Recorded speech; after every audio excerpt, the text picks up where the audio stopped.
Selamat datang kembali di video pengolahan data pertimbangan teknis pertanahan. Di sini di video ini saya akan berbagi mengenai pengolahan data pertimbangan teknis pertanahan di part keempat ini, yaitu peta kemampuan tanah. Oke, kita langsung mulai saja. Kita open data MXD dari kopi yang telah disediakan, yaitu di peta 4 kemampuan tanah.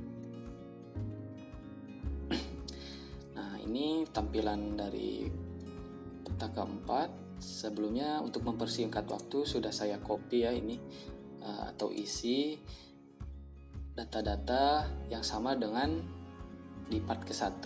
Nah, jika belum melihat video sebelumnya, dapat dilihat di part ke-1 untuk pengisian data-data ini. Kemudian di sini juga sudah terdapat ya klasifikasi untuk kemampuan tanahnya. Nah, ini sudah ada dan juga udah ada kemiringan lerengnya ya. Namun data-data ini sebagai hanya data dasar saja. Tentunya data ini dapat disesuaikan ya dengan kondisi di lapangan yang terkini saat survei ya atau cek lokasi. Oke, kita lanjut saja untuk pengolahannya. Yang pertama kita add dulu ya data poligon yang dimohonnya. Kita drag dulu ke atas, kemudian kita zoom to layer. Nah, kita ubah kasih 4. Ini ya hasil dari ininya dapat terlihat dari data base awal kita ini bahwa ternyata di lokasi ini untuk kemampuan tanahnya itu tersendiri berkode B2AT. Nah, ini udah terdapat dari data dasar kita. Kemudian untuk lerengnya terdapat di 2-15%. Tentunya data ini bisa berubah. Nah, jika misal untuk di lokasi yang dimohon ini ternyata dia udah ada perubahan, misalkan dia udah rata ya, udah dalam proses grading atau cut and fill menjadi relatif landai atau malah rata gitu, misalkan dia masuk ke klasifikasi 0-2% setelah diukur di lapangan. Nah, jika kondisinya seperti itu, kita bisa menggunakan, karena perubahannya hanya di lokasi yang dimohon saja, kita bisa menggunakan data poligon ini. Nah, di data poligon ini kita bisa kasih warna sesuai dengan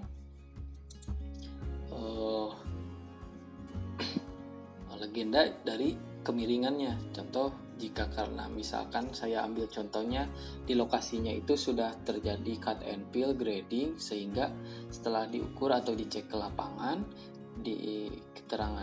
dihasilkan ya bahwa kemiringannya itu ternyata 0-2. Nah, kita bisa ikuti kode warna dari 0-2 ini. Saya ambil contoh yang ini, kemudian oke. Nah, ini untuk hasilnya ya, ternyata di lokasi ini pun ini juga udah rata gitu.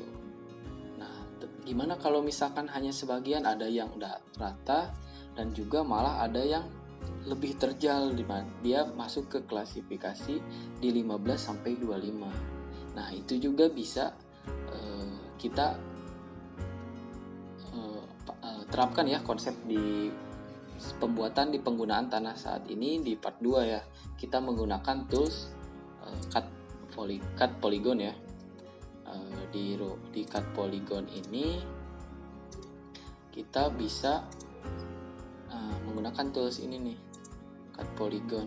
Nah, kita bisa potong tuh polygon ini atau lokasi menyesuaikan dengan yang ada di lapangan.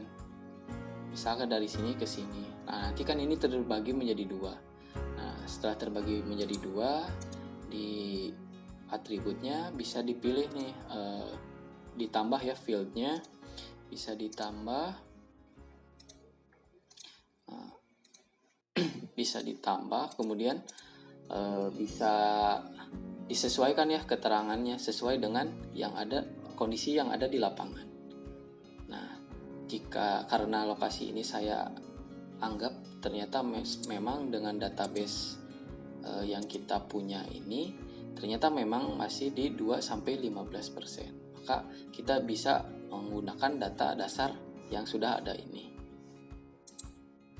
Oke, nah begitu juga dengan untuk kemampuan tanahnya ya. Kalau misalkan dia udah berubah itu, nah, saya sudah siapkan di layout view ini. Nah, di sini ada teks. Nah, jika misalkan sudah berubah menjadi, ternyata setelah ke lapangan itu ternyata kemampuan tanahnya itu ada di kedalaman lebih dari 90.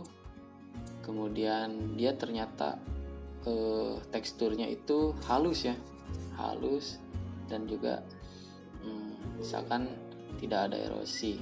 Nah, kita bisa tempelkan. Nah, yang untuk menghilangkan teks yang sudah tersedia pada sebelumnya ini, kita bisa matikan ya label fiturnya atau tutup layernya. Kita unchecklist ya, atau bisa kita untuk label fiturnya kita klik aja di unchecklist. Terus sehingga masih hilang. Nah, karena di lokasi ini ternyata dengan database kita masih sama ya, kita bisa gunakan data ini saja.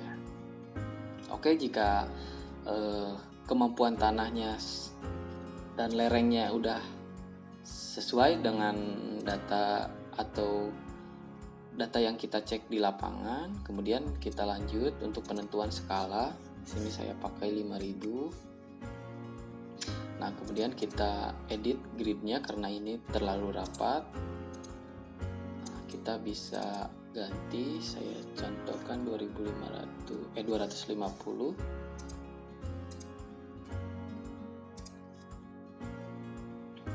Nah, seperti ini. Jika misalkan posisinya kurang center terhadap polygon, kita bisa menggunakan teks ini ya.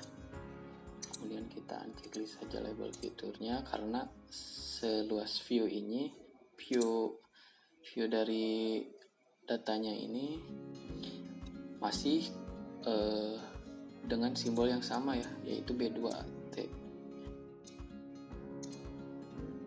Nah, seperti itu. Kemudian untuk ininya, legendanya bisa disesuaikan ya, seperti di part-part sebelumnya, disesuaikan dengan data view yang tersedia.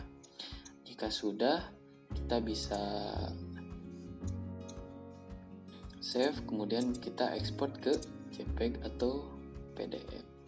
Oke, kita langsung saja ekspor. Nah, untuk hasilnya seperti ini, dapat terlihat. Oke, lerengnya sudah sesuai, kode kemampuan tanahnya juga sudah. Oke, untuk peta 4 kemampuan tanah, proses pengolahannya cukup sekian. Mungkin untuk di part ini cukup sekian. Kita lanjut lagi di part kelima, yaitu peta rencana tata ruang. Oke, terima kasih. Kita berjumpa lagi di part kelima.